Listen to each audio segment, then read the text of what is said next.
welcome to the Bullcast Podcast. I'm Katie Pickler, and with me is Cort Winsett. Good day to you, Katie. Cameron Span. I was about to do something similar. Good morning, good afternoon, good evening.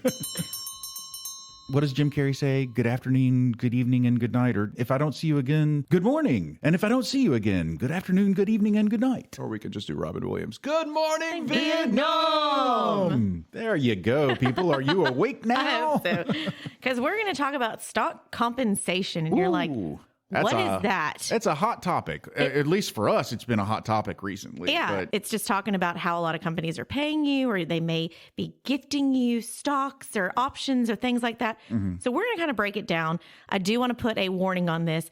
Not all stock options, compensation, any of that are the same. And so this is going to be a very broad conversation about it. But if you have these available at your workplace, please get someone to help you look at it and really understand the nitty-gritty details, because not all of them are the same. It's interesting because we do have a lot of our clients come in and they have these stock compensation programs, and it's sort of interesting the kind of scenarios that happen. So everybody is different. It can change from company to company and person to person, and how it affects you and how it affects a lot of your life decisions really can change depending on what the program is.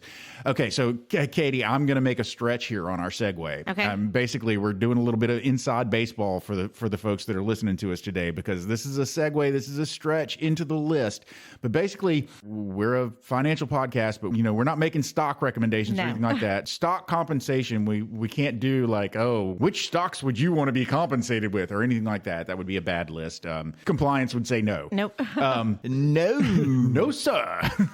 So with stocks, what is one of the most basic elements of a stock? When you own a share of stock, what do you own? Yeah. You own a bit of a company. And so one of my favorite shows to watch is Shark Tank. And that, of course, is always, those are business owners that are coming into a panel of investors to basically pitch their business and ask for the investors to invest in their business so that they can expand it. If you're not familiar with the show, it's a fun watch. It comes on Friday nights. It's such a good show. I think the pitch is the best part of the show. What do you like? Do you like that, or like the bidding war part, or the underlying drama? I actually like it when they get into the actual back and forth. And apparently the pitch does make a difference. It does matter, but I feel like it's kind of, I think the rehearsed, cheesier the pitch, the better. See, I've never watched this, but I think of like the Kickstarter website where people will like put stuff out there, and then you can end up being like a backer essentially. And there's some really cool stuff out there. My brother always is sending me like, hey, I saw this on Kickstarter and like board games, and he got me some kind of dress thing that you can put on and you can change clothes while wearing it, and then you're never exposing yourself. I mean, Interesting. There's some cool stuff out there. So what we're going to do today for our list is we're going to do the top products that are the most successful products that came from Shark Tank. Some of these I did not know were from Shark Tank. I'm really surprised at some of these. I obviously don't watch it every week because I missed several of these. But we're just going to round robin it as usual and let y'all know what the top 8 products from Shark Tank are. Shark Tank, ooh ha ha. Name the movie. Can you name it? No. Finding Nemo. Okay. Oh, nice. The number 8, Sleep Styler. So these are the heat-free hair rollers created from memory foam to use while sleeping. The shark, or the creator of it, Lori Grainer, $75,000 for a 25% She's the shark. She's the sorry.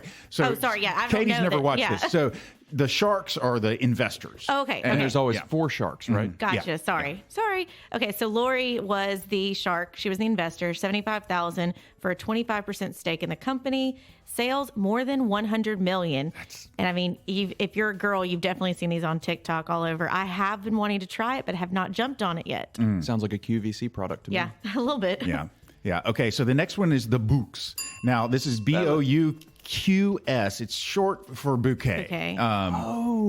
So yeah, an online seller of flowers that partners with eco-friendly farms. The shark, none So they didn't find an investor. Oh, wow. They left without an investor and basically were like, yeah, we'll do it ourselves. And they did it themselves because they've got sales of $100 million. I think this is one of my good friends gave me a subscription to a floral bouquet thing. It was like 3 months worth of it. And I think it was this company, and it was really great, cool flowers that came each month. And like one was themed like very Halloweenish, and then Christmas, and yeah. Oh, that's cool. So you would highly rate the books? I liked them. Now, this next one is one that I'm very familiar with, but didn't know that they were a Shark Tank product. Yeah, number 6 on the list may be the most niche Shark Tank product. Tipsy Elves. Holiday-themed apparel in the form of ugly Christmas sweaters.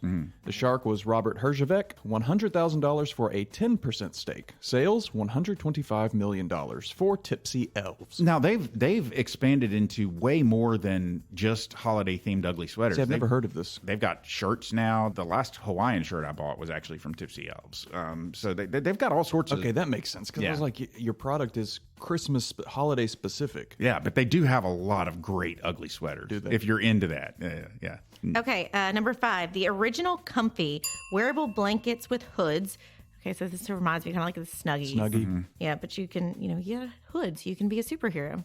And the shark was Barbara Corcoran, $50,000 for a 30% stake. Sales, $150 million. That is some... I mean, everybody likes comfort. Sure. And I feel like blankets, anything like that are going to be great sales, because especially around like Christmas time, what do you get somebody, or like a dirty Santa gift? It's like, oh, I'll just get them a blanket. You can never have too many blankets, right? Well, and I do love hoodies. So, I mean, I'm all about the hood. Cam, we got his Christmas present picked out. We sure do. Number 4 is the Simply Fit board. It's an exercise board. You sort of stand on it. It was like it's like a hoverboard kind of. Yeah, but it's all about you're using all of your micromuscular movements to maintain your balance while you twist and move to do those macro muscle exercises. It's an interesting. I've never tried it. I have no balance. But Lori Greiner is the one that invested in it. She put in $125,000 for a 20% stake, and the sales have been more than $160 million. Just 24 hours after the episode aired in 2015, the company raked in $1.25 million in sales. Wow. All those exercise gimmicks, they get people no matter what. I mean, think back to 60s, 70s. I don't know when it was, that electric belt that like just shook you. Yeah. And everybody bought it. I love this next one. Number 3 on the list is the notorious Squatty Potty. We have 2 of them in our house. Do you really? Yeah. I got one for a wedding gift for somebody, and the bride was pissed, but he had it on his registry, so I got him that and some poopery. I thought it was hysterical. He loved it. She was mortified. Does it work, Cort? So it is a personal care company best known for its toilet stool, which is designed to promote easier bowel movements. Now, the stool elevates your legs, and somehow elevating your legs during a bowel movement helps things pass a little bit easier. Okay, so the entire theory is based on the fact that when human beings first came to the earth, there was no such thing as a potty, so they would just squat. And that was the natural way for you to go to the bathroom, was by squatting. And so this stool helps you more imitate the squatting position. It aligns the intestines with the colon with the sleep. Indeed. The shark was Lori Greiner, $350,000 for a 10% stake. The sales were $175 million. Cort helped with that. Lori is on her game. She's a boss babe. She keeps getting it. So really Lori great ones. so far has been named 3 times as the shark. And we're only on 6. So Squatty Potty, go get one. I don't have a Squatty Potty, but I do have this next one, the Scrub Daddy. It's a reusable super sponge in the shape of a smiley face that gets firm in cold water and soft in warm water, and has also been lab tested to rinse clear of debris and resist odors for up to 2 weeks. Dang. I mean, it's a little cute little thing too. It's got a smiley face. So while you're doing your dishes and you're not happy about it, you got something smiling at you. Now, I thought this pitch was really good. Okay. I mean, he was very like late night infomercial, but it worked. And they were just giggling. The sharks are like, wow, you are good at this. So this was Lori again. She struck it out of the park again, getting this one. $200,000 for 20% stake. Sales on the Scrub Daddy, $209 million. That is For a sponge. Yeah. I feel like a lot of these end up being in the Beyond section of Bed Bath & Beyond. Back to the Squatty Potties. The first time I ever heard of the Squatty Potty, it was actually from a commercial that was online. I didn't see it on. What you searching to get Squatty Potty? No, it was just one of those things Help that me poop like easier. people were sharing it because it was a funny commercial. Yeah. It was they had a unicorn. That's right. Yeah, I mean it was hilarious. You just kind of were like, oh, this is funny. I'm very familiar with a lot of these, but I didn't see them on Shark Tank, so I'm a little bit thrown by some of these being out there. But anyway, number one is something we've all heard of, I can vouch for these. Yeah, it's Bombas. It's the comfort socks. That apparently more recently they're also into T-shirts. Ooh. For every item purchased, the company donates an item to organizations that help homeless people. It's donated more than 50 million items to more than 3,500 community organizations to date. The shark was Damon John, founder of global hip-hop fashion brand FUBU, and he put in $200,000 for a 17.5% stake. To date, their sales are over $225 million. And this is a sock company, guys. Well, they make little slippers too, because I know for Christmas this year, I think the whole family, we all got socks. We got these little cute little slippers. I want the slippers. Are they comfortable? They're comfortable. They're great to wear, and they've got the grippy, so then you're not like sliding all over your floor. I have one pair of Bombas, and I lost one of them. Yeah. Okay, there's another thing for his Christmas gift. Yeah. We're just Give me racking a up your hoodie and Christmas some list. Bombas. Because not only does this company do good for the world, but their product is really good. Yeah. The socks fit like a glove. Oh, yeah. Yeah. Okay, quick question. If one of these companies was to be the sole sponsor of Bullcast, which one would it be? Which fits our vibe? Squatty Potty? No, I don't think so. As a matter of fact, I'm fairly certain that everybody that listens to this is going to be like, oh, my goodness. And they're going to be a little bit uncomfortable when we hit the Squatty Potty part. Bombas is a vibe. Bombas. Or Bombas. Scrub Daddy. Yeah, I was thinking Scrub Daddy or Bombas, because Scrub Daddy, we're here for you. We're scrubbing out some of the difficult topics. Oh, my word. Or Bombas, like we're your comfort show. We're going to, be comfortable to listen to and explain some tough topics. Our listeners are sponges. They are absorbing this information. There you go. Scrub Daddy it is. Give us a call. Sorry, compliance. Why couldn't it be Tipsy Elves? I would like to be a Tipsy Elf. I mean, I'm just saying. You are my little tipsy elf, Cort. We'll get us a picture of all of us, each of us testing out one of these products. I was talking to Robin yesterday, and I was like, Cameron and I were at an event this weekend, and we had a picture of ourselves, of the two of us taken. And I was talking to Robin yesterday, and I was like, the picture had come up on social media somewhere, and I was like, I hate it when I take a picture next to Cam, especially if I'm in need of a haircut and a shave, and I get into a picture next to Cameron. I always look like a troll. I look like this little short, angry troll. Well, it helps that I'm growing out my hair. I look like Aslan right now. Oh, y'all. Okay, let's talk Stock about compensation. Yes, let's talk about the actual episode. So what is stock compensation? It's a form of compensation given to employees, executives, directors, or other stakeholders in a company in the form of stock options, restricted stock units, performance shares, and stock purchase plans. So you see, like, you could get paid in stock, but there's so many different options out there. Katie, you said a lot of big words. I'm hoping we're about to explain. We're going to explain it. It provides employees with the right to acquire or purchase shares of their company's stock at a predetermined price or receive them as part of their overall compensation package. Because they're in its own, like, everybody's going to have different options. Some may be, hey, I'm going to pay you $100,000, but $50,000 of it's going to be paid to you in stock. Oh, okay. Do you fully understand what that means? Or, hey, here's your salary, but we're also going to give you a bonus. Here's some stock. You're going to kind of get some inside because you're a part of the company. You may be able to get to buy a little bit cheaper. I guess mostly publicly traded companies. Well, not all the always, time. Because I'm working with a client right now. His company is private. And so he's able to then purchase this stock. And so it's not public. It's just within the people there. They've got it set up at a certain level of a cap on how much you can have. When you hit different levels of executive status, things like that, there's different restrictions with it. But he's trying to kind of build up this stock because it's a good company that's private. And he's trying to make sure that, like, hey, I'm going to build this up. But with the biggest thing, and we're going to break down all this stuff, balance is going to be your biggest, most important thing to think about when you have this opportunity. I'm really excited about y'all teaching me about stock options in this episode, because I hear, stock options in the big companies like Apple, because you hear their C-suite level employees are paid millions and millions, but you look at it and a lot of that is stock option. I was like, what does that actually mean? We're working with a lot of clients right now that are in a lot of tech companies, and their true compensation, what they are making, is part of it is in stock. So that's where like they'll get cash essentially that's coming in for part of their salary.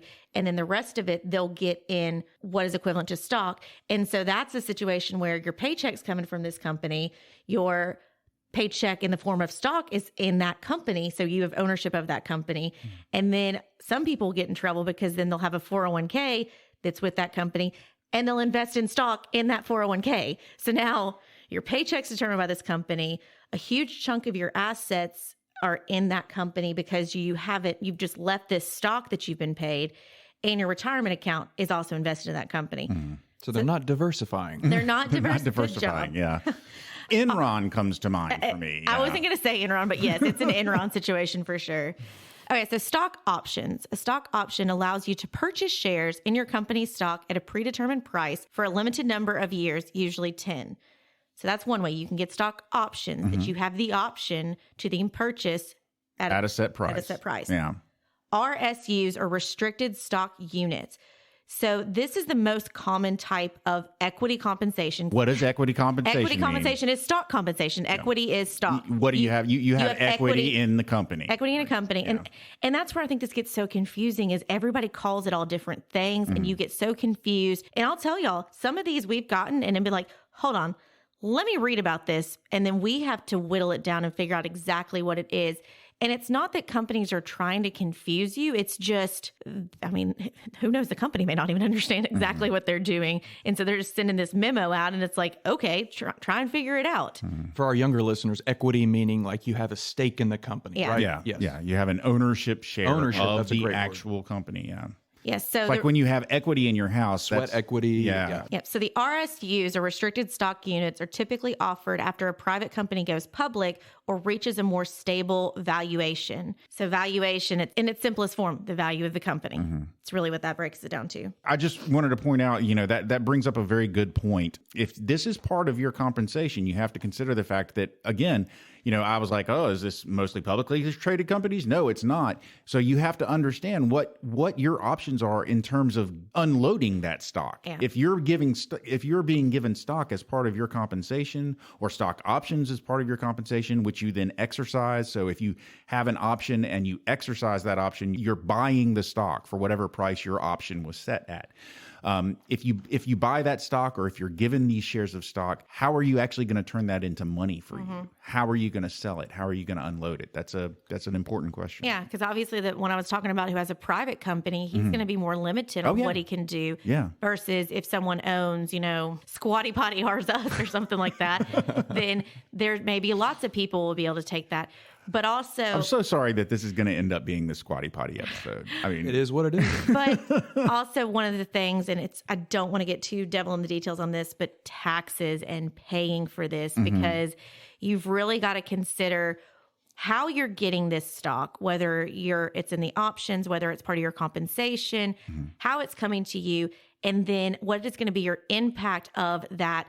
Is it ordinary income coming to you when you sell it in order to transition it from Squatty Potty stock to in my bank account or in my investment account?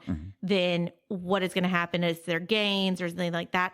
So it's not as simple as this company has paid me. Here's my money. I can do what I want with it. There's a lot more. I got $1 million in Apple stock, and I'm going to sell the Apple stock for $1 million, and I'll have $1 million. Well, nope. Not necessarily. Okay, so performance shares is another one. Company award performance shares to executive and managers only if certain specific measures are met. So a bonus. Yeah, it is a bonus. It's a bonus of stocks. And I know that, FedEx, for instance, they stopped their stock purchase plan.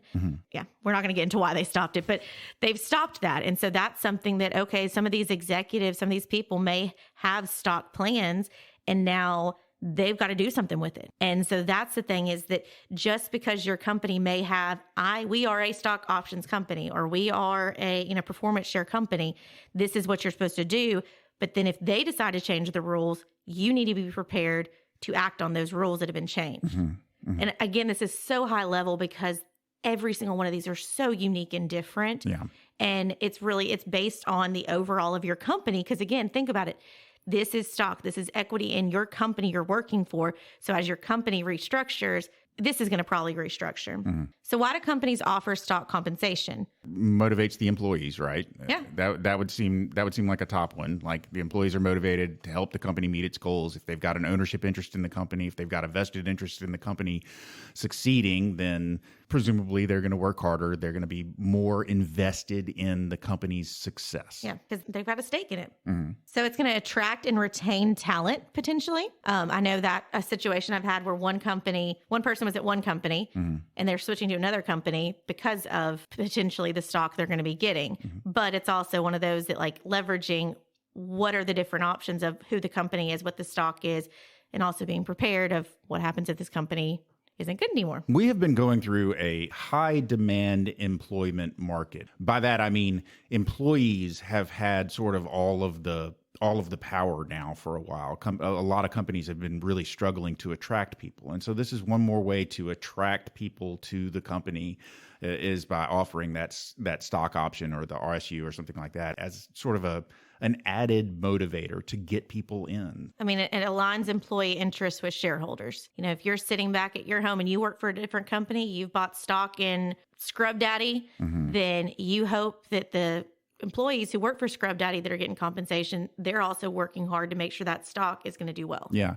As an investor, why do we buy stock? Well, you want to make more money. You want to make money. So somehow, if you purchase this stock, it is going to make you money, either because it's going to pay you dividends or it's going to grow in value. So if a company is giving its employees shares of that stock, then they're going to want to see the value of the stock grow, or they're going to want to see the stock pay dividends just like any other investor would. And it works out. So how does stock compensation work? Vested versus unvested stock. Cort, tell us about vested. Okay, so vested stock is stock, you own it. If you're fully vested in a stock, then that means that if you, for instance, leave the company, you get to take the stock with you. You own it fully. You are fully vested. No strings attached. No strings attached. And now there could be strings. Like for instance, like we talked about earlier, if this is not a publicly traded company, it might be difficult to sell that stock and realize the actual value of the stock. At least more difficult than it would be with a publicly traded company. But still, it's yours. They can't just take it back. If they want it back, they have to buy it back from you. It is yours. You can sell it. You can dispose of it at will. Again, if you leave the company, you can take it with you. And you may have heard vested before if you think about your 401k plan and how there's a vesting that as long as you stay with the company, say 3 years, then any of the money that the company has put in, right, you're fully vested, you get it. But if you leave before that, you may not get all of that. You may not get all the company money. You'll always get your money. You always get your money, but the company's contribution, there may be a waiting period before you become fully vested. Yeah. So unvested is stock that's promised to you, but it's not fully yours, and you haven't earned it under the terms of the vesting schedule. So if you were to leave, you would have to forfeit the stock. So again, back to my person I was talking about, he was at one tech company. He's moving to another tech company. We had to carefully calculate the stock that he was fully vested in, this stock that he was leaving on the table essentially because he was not fully vested in it, and then what he was going to be getting from this other company.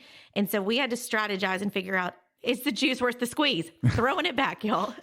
Is it worth the squeeze? This is the season of callbacks. We're just doing all kinds of callbacks. Season bringing 6 it is back. nostalgia. But it's everything with all of these stock compensation, whether it's options, RSUs, however it comes, whatever package it comes in, everything with it is going to involve strategy.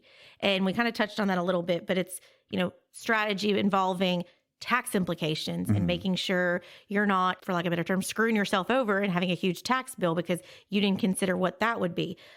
Stock price and fluctuation. So if your stock's fully vested and you've got in your mind, I'm going to wait to sell it and turn it into cash, transfer it, and as Cam said earlier, diversify it into something else, or maybe you're pulling it out to pay for Christmas or something like that, then you're banking on your plan. And you've got to also think the stock market could do something, or that stock price could fluctuate. Yeah. And so timing is not only on you and your taxes and what you're doing, but it's also on what the company is doing. If the stock price has soared and done very well, then you're going to pay capital gains tax when you sell it.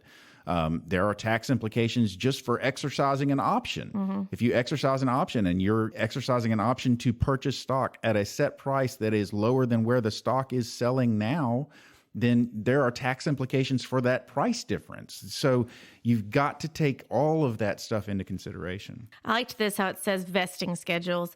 Vesting schedule is employers dangling their contributions in front of you like a carrot. The more years you work for the firm, the more contributions you get to keep. It is kind of one of those. It's like, true. They're, and that's what here if you've looked at some stock, then it's like they have a vesting schedule that X amount of, restricted stock units will vest, in May, and then another 100 will vest in December, and it just keeps going. So it's tempting because it's like, oh, okay, this is vesting, but like, I think I'm about to leave. Oh, but they're about to give me another 100 over here, and they're about to give me 500 over there. Stay a little longer. You're almost there. It really is. It keeps sprinkling, and it's like you just keep going and going and going, and it's just how long can I put up with these jerks? Yeah, but it's it's one of those that we were talking about, the private companies and how public. Obviously, you're sitting there, you're looking at the stock market. You can check the ticker and see like what's going on. But those private companies, it's kind of wrapping back to our beginning. You're almost kind of like one of the Shark Tank people. You're believing in this company you work for, and you're hoping that then they're probably going to go public. It's just going to be a great company to work for, or either they're going to go public, or they're just they're going to sell to some other company is going to buy them out, and you're gonna receive money in compensation for the shares that you own, or stock in that company that's buying them out in compensation for the shares that you own. It could be either thing. Okay, so somebody comes up to you, Katie, and says, hey, we'd really like to hire you. We're going to pay you $100,000 per year base salary, but you're going to have stock options as well. You're going to have the option to purchase, or we're going to give you just shares of our stock as well, in addition to your salary. How are you going to evaluate that in terms of the overall benefit to you as an employee? What are the considerations that we need to be telling people? This is what you need to think about if this is presented to you as an option.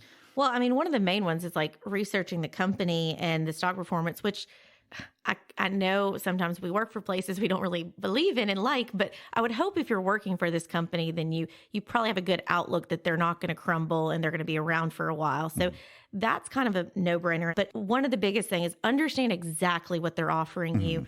What are the restrictions? What's the vesting schedule? What's going to be the tax implications on you if you need this money? And I think it goes back to, again, looking at your personal financial plan and figuring out, okay, here, I'm starting here. I've got the option. I can spend some of my money and buy stock. I can spend my money and put it on 401k, or, I've got my other stuff. How does it fit into your personal situation? Because if you're sitting there putting all this money into the stock options plan or in your 401k, and then you can't pay your electric bill, no. For instance, on an even more basic level, if somebody tells you we'll pay you $80,000 a year, but we're going to give you stock options, they're giving you the option to spend more of your money on their stock. A stock option is not giving you shares of stock for free.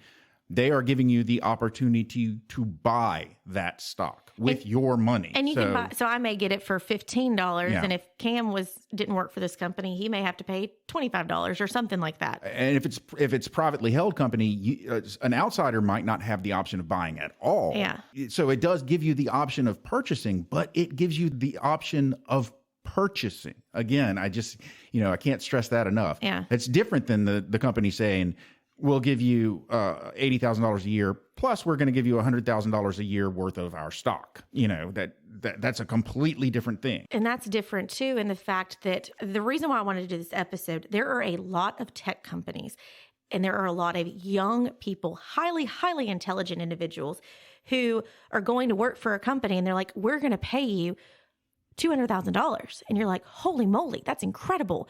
But then when you start looking at it, 80,000 of it is in cash coming to you. The rest of it is in stock. And you're like, oh, okay, well, but I'm still getting paid $200,000.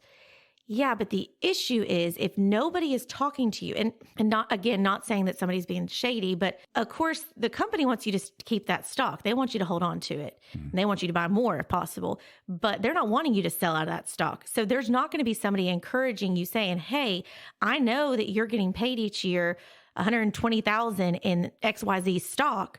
There's not somebody saying, hey, you should probably diversify. These companies don't employ a town crier that goes around letting everybody know, hey, our stock is going down in value. You might want to sell now. Yeah. They don't do that. And right? that's where you're getting into the gray area, insider trading, all that stuff like that, which no, just don't do it. But it's as an employee of these companies, like I'm really trying to make sure I help them understand what they're getting paid in and how they need to be diversifying, and they need to almost set up their own vesting schedule that once something becomes available, they have these shares that then they need to, maybe leave a portion of it in the XYZ stock and then take the rest of it and invest it in something more secure, because the bulk of their compensation is very variable based on that one company's value. So let's move some of that money and put it into more secure things, because we talked about that, if your income's like a stock, then your investments needs to be like a bond. Well, these people who are getting paid in stock, their income is a stock. Like it's very variable, literally. Yeah. So their outside investments needs to be much more like a bond, or I'm not saying go buy bonds, but I'm just saying it needs to be more conservative, not so risky that everything's so risky in your life. And if all the companies you're invested in take a turn, you're in trouble. Again, it's strategy. There's so much strategy to it. We talked about this, but say you're interviewing for a company and they present to you this stock compensation offer. It is very important to understand the terms. Now, I don't know if you guys know this, but are the terms for stock compensation like that 100-page long confusing document, or is it pretty simple to understand? A lot of them that I've read lately have been pretty long and pretty confusing. Basically, let me hire my attorney to review this. Yeah, I mean, it's not a bad idea if you know somebody who's familiar with these things to let them read over it if you're not familiar with it, for sure, because these things can be the actual plan as it's written. The plan that the company has is probably pretty dense. Yeah. And I mean, it's with everything. It's everybody wants to put their best foot forward. So they're going to push the good stuff. And so when you're comparing two things, it's not really comparing apples to apples. It's, you've got to really like weed down and figure out, okay, well, this company was doing this, but this one's doing this. And so, no, I'm not saying don't work for a company that does it. It's just because it's a great opportunity, honestly. Sure. It's just have a plan. And I would say if you do work for a company like this, you probably need to get a financial partner that can really help you, can help strategize. Like the ones we have, we've got set calendar markers that, hey, we need to talk to them because this just vested or this happened, that happened. And kind of back to the fluctuation, like we may have in our mind, hey, they're going to want to cash out a chunk of these stocks in November.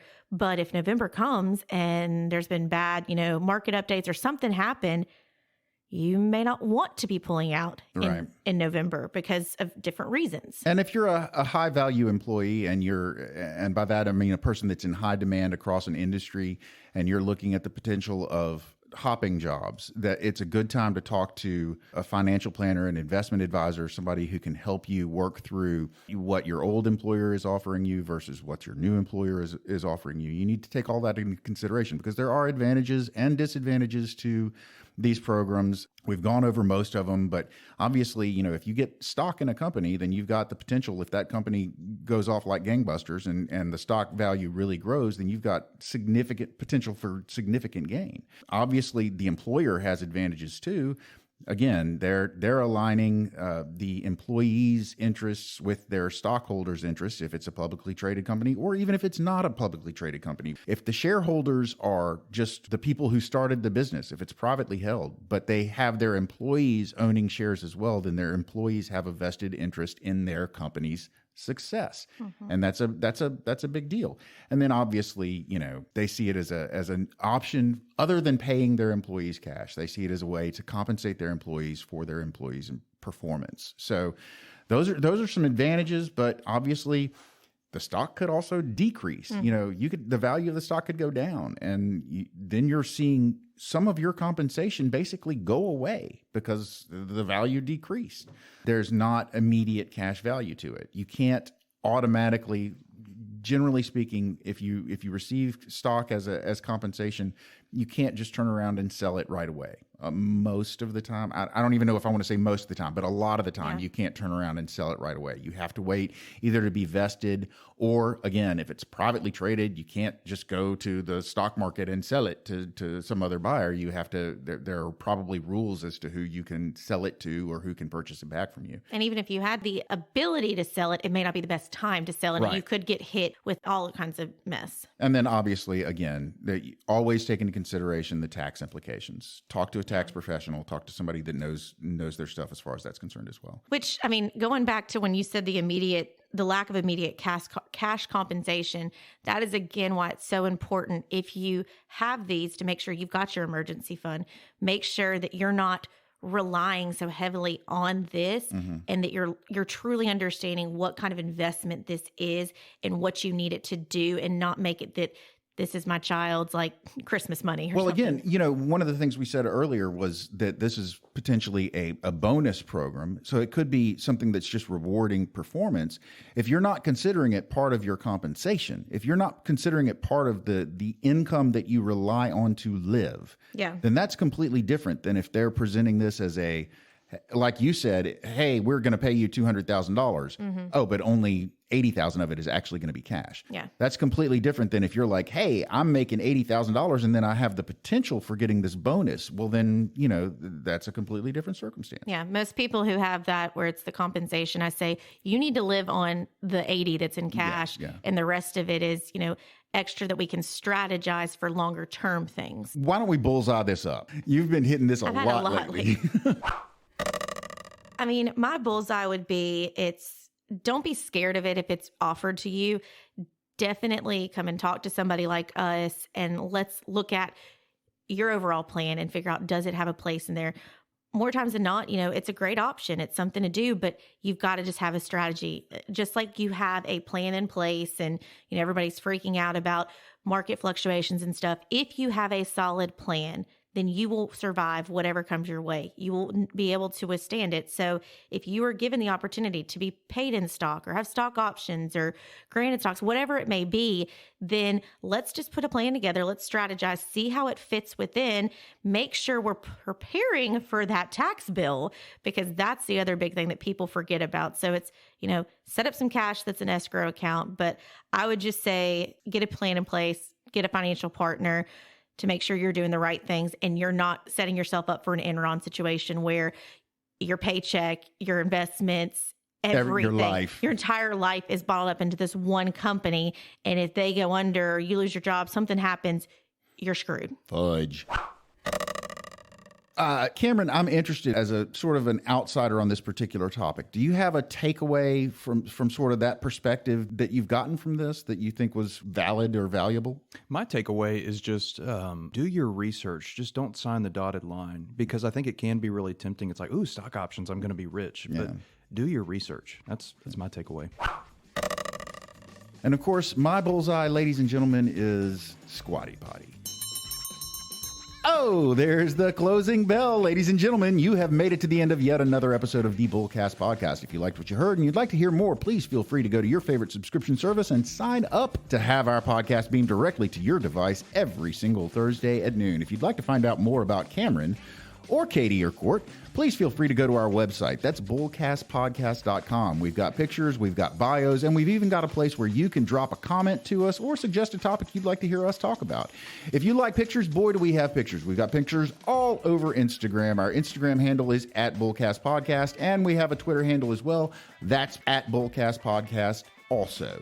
And we also have a Facebook page. That is Bullcast the Podcast. Finally, we have mentioned a few times today that we are financial advisors. We work at a financial advisory company called Pickler Wealth Advisors. And if you would like to find out more about that company, about the amazing team that we work with, and about our boss, David Pickler, please feel free to go to that website. That website is picklerwealthadvisors.com. That's advisors with an O. Not an E. Ladies and gentlemen, I've given you so much homework, so please feel free to let this episode sink in, take your time, and then go out and check out all those sites I gave you. I'm pretty much done, so for now, I'm Cort. I'm Katie. I'm Cam, and man, Cort, you did really good on this closing.